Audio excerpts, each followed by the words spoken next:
Un especial saludo para todos. Yo soy Luisa Giraldo, estudiante de Comunicación Social de la Universidad Nacional Abierta y a Distancia, UNAD, y en esta ocasión vamos a socializar todos los contenidos que hemos venido elaborando y trabajando en el curso de Pensamiento Social y Sociológico Latinoamericano.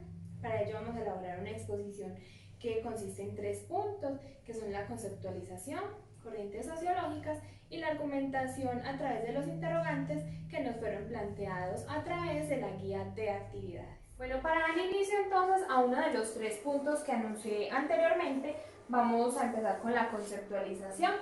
Y aquí es donde vamos a socializar los conceptos principales que se tuvieron en cuenta para abordar los demás temas, y lo voy a hacer mediante el siguiente cuadro, que es una comparación entre los conceptos que se contraponen y que han originado las diferentes corrientes o escuelas sociológicas en toda Latinoamérica.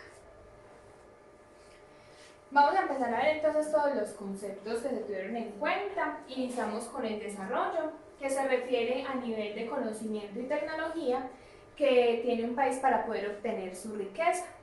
Y vemos también que subdesarrollo ocurre, por el contrario, cuando un Estado no tiene la capacidad económica para promocionar sus conocimientos y proyectos por sí solo y se ve obligado a dejarse explotar por todos los países que son desarrollados.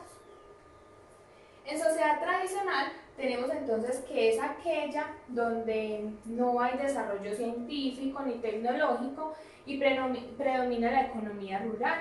Existen oligarquías y hay un distanciamiento entre el pueblo y entre todos los gobernantes. En sociedad moderna tenemos que es una sociedad industrializada, democratizada, y predomina entonces la globalización y existe una libertad de culto, de pensamientos, y pues se genera más libertad para todas las personas. En centralidad vemos que es flagelo predominante de la economía de una sociedad capitalista. En periferia tenemos que es una economía estancada, donde se reclaman las oportunidades de apertura en condiciones de igualdad respecto a los países desarrollados. Capitalismo es un sistema económico sostenible e industrializado, y la dependencia es un sistema donde no existen recursos económicos que impulsen el conocimiento y los proyectos productivos de todas las personas. En el concepto urbano tenemos que es todo lo relacionado con la ciudad, el entorno de la ciudad, y en el concepto rural vemos que hace referencia a todos los asuntos netamente del campo. Pobreza es una situación de escasez, de precariedad para poder subsistir, y riqueza es sinónimo de autosostenibilidad, de autodominio. Todo lo colonial hace referencia al sometimiento del conocimiento y del trabajo por parte de grandes metrópolis hacia la población menos desarrollada. Y lo decolonial es la respuesta de las personas o grupos sociales que son sometidos ante las desigualdades, la explotación y toda la vulneración de sus derechos. La hegemonía es una especie de adoctrinamiento de la sociedad para poder seguir la misma ideología. Y la ideología, por su parte, son ideas propias de una persona o de una sociedad o de una colectividad.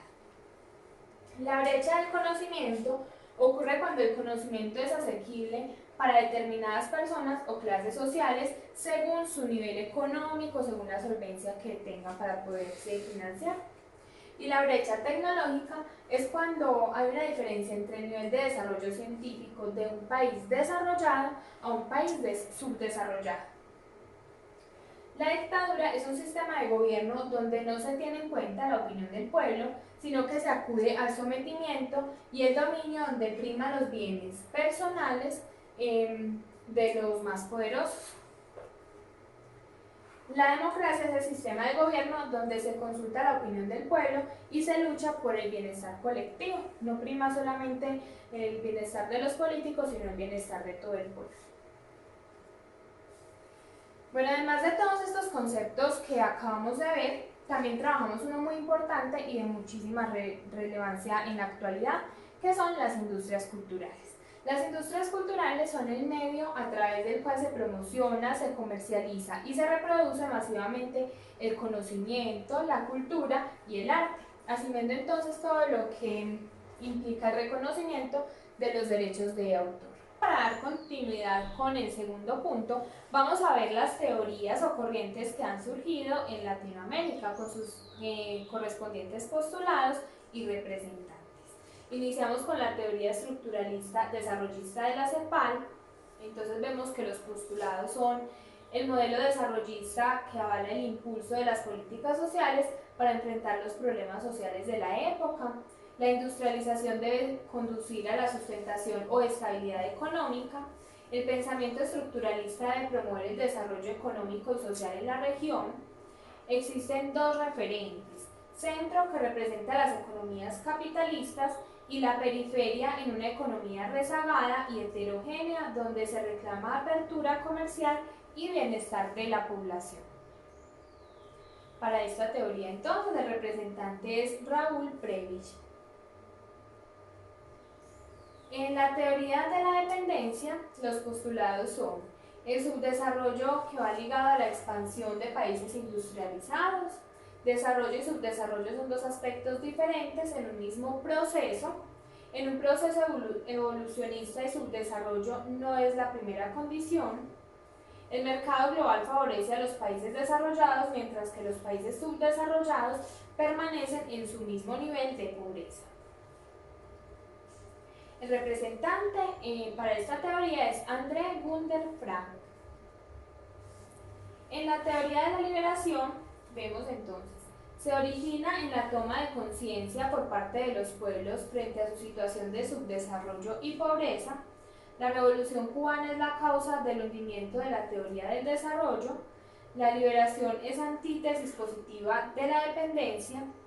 Libre comercio es la liberación de aduanas, impuestos y aranceles en el comercio entre países.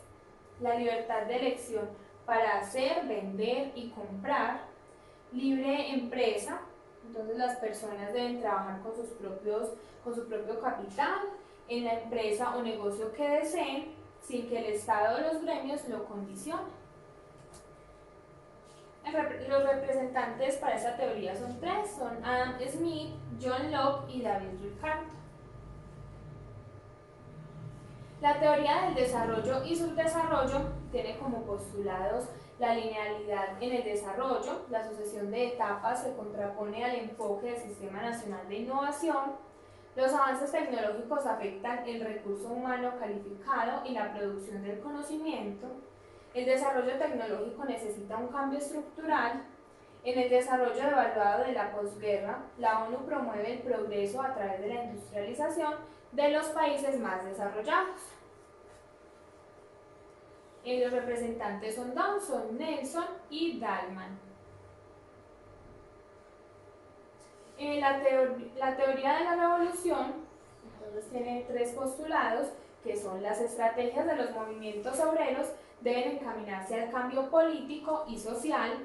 Existe mucho potencial de conocimiento que está a la espera de ser explotado y aprovechado, y urge una reorganización económica. El representante para esta teoría es Karl Marx. En la teoría de la decolonialidad del poder, entonces tenemos cuatro postulados, que son la revalorización de la cultura y la identidad de los pueblos oprimidos por el imperialismo, la destrucción de la competitividad. La modernidad y colonialidad son dos fenómenos interdependientes que surgen de la matriz saber-poder desde el siglo XVI y encierra una perspectiva analítica para comprender, entre otros modos, algunas de las problemáticas que enfrenta América Latina. Para la teoría, el representante es Walter Mignolo. En la teoría de la subalternidad, entonces tenemos tres postulados, que son: la subalternidad trata de entender una subjetividad determinada y su potencialidad de transformación a través de la conciencia y la acción política. La subordinación no debe imponerse a la fuerza, sino a través de la internalización de valores que conducen moral e intelectualmente a un proceso histórico. La subalternidad es la experiencia de la subordinación expresada por la tensión entre la aceptación, la incorporación y el rechazo, la autonomización de las relaciones de dominación para poder actuar como clase que combina espontaneidad y conciencia. Entonces, Gramsci citado en el blog de Marx desde Cero 2014. El representante es Antonio Gramsci. En la teoría de los estudios culturales tenemos dos postulados importantes que son: el poder se logra a través de la construcción de la hegemonía de un grupo sobre todos los demás, pero no a la fuerza, sino mediante el reconocimiento entre los distintos grupos. Y el segundo es la ideología se construye a través de temáticas de preocupación colectiva, la construcción de identidades comunes para una comunidad y los conocimientos sociales capaces de comunicar la intersubjetividad. El representante es Frank Raymond Lewis. Con el fin de sintetizar mejor entonces todas las teorías que hemos venido observando, vamos a hacer una pequeña explicación de esta línea de tiempo, donde vamos a poder observar que cada una de las teorías surge como respuesta a la anterior. Es una secuencia donde se complementa o se responde lo que surgió en la teoría anterior. Entonces iniciamos con la teoría estructuralista desarrollista CEPAL, que surgió entre 1950 y 1952. Entonces, en esta teoría existen dos referentes propuestos por Prebisch, que son centro, que representa las economías capitalistas, y la periferia en una economía rezagada y heterogénea, donde se reclama apertura comercial y bienestar de la población, en ese punto donde el autor impulsa los inicios de la industrialización. Esto es la teoría estructuralista. En la teoría de la dependencia, que surgió entre 1962 y 1970, vemos que el mercado global favorece a los países desarrollados, mientras que los países subdesarrollados permanecen en su mismo nivel de pobreza. En la teoría de la liberación, que surgió entre 1970 y 1980, se origina en la toma de conciencia por parte de los pueblos frente a su situación de subdesarrollo y pobreza, con el liderazgo de Adam Smith y sus seguidores. Se comienza a proponer el libre comercio. En la teoría del desarrollo y subdesarrollo, surgida entre 1980 y el año 2000, vemos que en el desarrollo devaluado de la posguerra, la ONU promueve el progreso a través de la industrialización de los países más desarrollados, y los avances tecnológicos afectan el recurso humano calificado y la producción del conocimiento, por lo que surge un cambio estructural en el desarrollo tecnológico. La teoría de la revolución surge entre el año 2000 y el año 2008. Existe entonces mucho potencial de conocimiento que está a la espera de ser explotado y aprovechado, y urge una reorganización económica encaminada al cambio político y social. Esta coyuntura es aprovechada por Karl Marx para impulsar sus ideas revolucionarias. Continuamos con la decolonialidad del poder, surgida en 1970 hasta la actualidad, que es donde surge la necesidad de revalorizar la cultura y la identidad de los pueblos oprimidos en el imperialismo. Se comienzan a analizar los dos fenómenos de modernidad y colonialidad que plantean formas de destruir la competitividad. Walter Mignolo es uno de los líderes de esa teoría que surge hasta la actualidad. Bueno, la teoría de la subalternidad también surgió en el año 2000 y pues todavía tiene auge, es actual, y es donde nos dice que la subalternidad trata de entender una subjetividad determinada y su potencial de transformación a través de la conciencia y la acción política. Gramsci aprovecha para influir con sus ideologías más comunistas. Y los estudios culturales que surgieron entre 1960 y aún tienen auge también. Entonces trata de que la ideología se construye a través de temáticas de preocupación colectiva, la construcción de identidades comunes para una comunidad y los conocimientos sociales capaces de comunicar la intersubjetividad. Y entonces aquí es donde Leibniz critica el capitalismo industrial y decide formar un movimiento con sus seguidores en el cual los medios de comunicación juegan un papel muy importante. Bueno, para finalizar entonces y dando respuesta a los interrogantes que fueron sugeridos en la guía de actividades, vamos a presentar la argumentación de ellos. La primera pregunta es: ¿cuáles son los nuevos escenarios que se evidencian en la sociología latinoamericana con relación a la explicación de las realidades propias de la región? ¿Y cuál es la responsabilidad que tiene en la comprensión de complejidades de nuestras sociedades? Bueno, entonces yo pienso que en América Latina se defiende la propiedad intelectual, los derechos de autor y la identidad cultural. Es por lo tanto que el panorama actual de las industrias culturales es de cierto modo prometedor, ya que después de muchas dificultades han logrado incursionar en las políticas públicas, pero también depende de nosotros defenderlas y valorarlas como un instrumento de desarrollo para las regiones y para las naciones.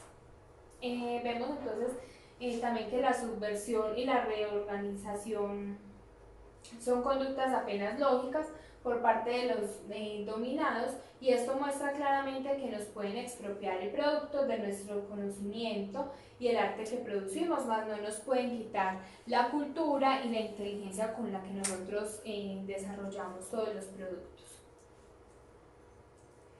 La segunda pregunta es: ¿cuál es la relación que tiene la crisis de la modernidad y la lógica binaria del colonialismo con la emergencia de nuevas formas teóricas de entender el poder y la política?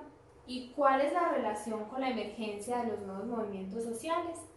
Entonces yo creo que la colonialidad de los tres íconos descritos en el artículo de Quijano en 1998, que son poder, cultura y conocimiento, ha existido desde tiempos atrás en América Latina, ya que las clases dominantes siempre han predominado, o por decirlo pues de otra forma, ellos han triunfado. Tendencias como la globalización, la imitación y el eurocentrismo, entre muchas otras.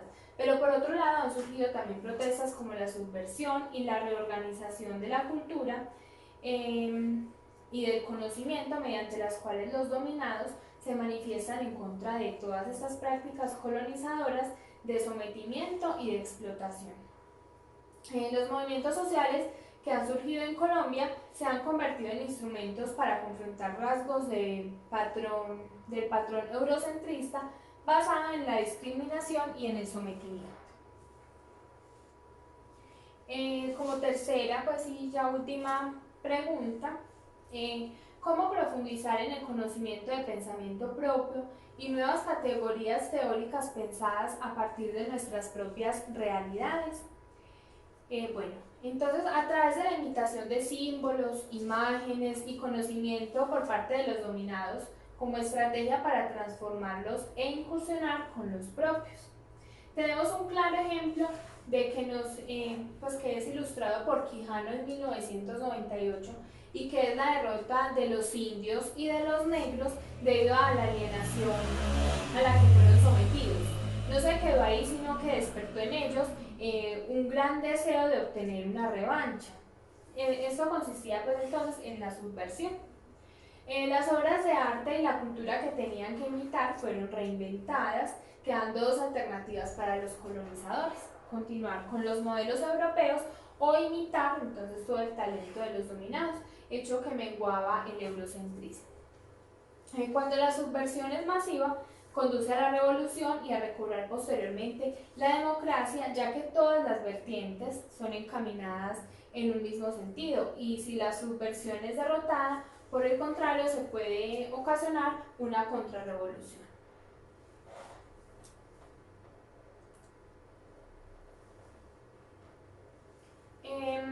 La influencia en el análisis social latinoamericano y en el orden político, económico y cultural de la región. Como bien sabemos entonces, todas las vivencias y circunstancias del ser humano son el producto de acontecimientos, de teorías y de personajes que han sido referentes a lo largo de toda la historia. Pues entonces, en ese orden de ideas se puede deducir que las diferentes teorías de pensamiento social han sido unos pilares fundamentales en la construcción de ideales, de identidades e ideologías que rigen el mundo actual, porque cada época suscita nuevos pensamientos, nuevos estilos de vida, y todo se basa pues según la situación del momento o lo que se esté viviendo. En la teoría de la CEPAL se busca abrir entonces caminos para la comercialización de los productos, de los servicios con países desarrollados, pero con el transcurrir del tiempo se van viviendo los efectos de la industrialización y el capitalismo, que no son tan positivos para la clase obrera y para la periferia. Comienza entonces, a partir de esto, empieza a cobrar importancia la teoría de la dependencia, que argumenta que el subdesarrollo es producto de la industrialización. Y ya más adelante el pueblo va tomando conciencia de esto y salen a relucir ideologías que abogan por el libre comercio con el fin de favorecer la producción latinoamericana, y ya pues al darse confrontaciones al respecto aparecen todos los deseos de revolución y cambio de estructuras sociales, tanto sociales como políticas. De ahí en adelante las teorías que van surgiendo podrían considerarse subcategorías de la revolución, como la de colonialidad, del poder, los estudios subalternos y los estudios culturales, que esto no son más pues que luchas entre diferentes clases sociales, y también de las clases sociales contra el Estado, contra los gobernantes.